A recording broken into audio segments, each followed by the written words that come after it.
कुठं गेलं ग हे? हा कमून माझ्या पोराला कमून मारलं हो तुम्ही? तुम्हाला अक्कल आहे का थोडी? एवढूसा लेकराला एवढं मारित असतात का? मरणाचं रडलंय ते, घंटा झालं रडत बसलंय तिथं रोडवर, हाणलंय मारलंय, पुन्हा त्याला घरी तरी नेऊन सोडायचं काम आहे ना तुमचं.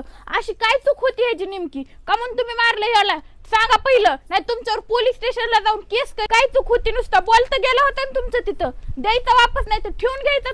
तुम्हाला लाज वाटते का थोडी? दुसऱ्याच्या लेकराला एवढं कोण मारित आणि काय संबंध आहे तुमचा मारायचा? पण बाई हा मुलगा तुमचा आहे?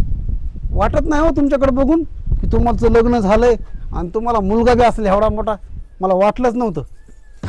ह्याचीच गलती असणार आहे काहीतरी. काय गरज होती रे तुला इथं बॉल खेळायची? तुला तिकडे घरदार नाही का? इथं येऊन ह्यांच्या इथं बॉल खेळतो. नक्की ह्यानी बॉल तुम्हाला फेकून मारला असेल म्हणून तुला कळत नाही, अक्कल नाही करत. माफी माग सॉरी म्हण. चला आता घरी.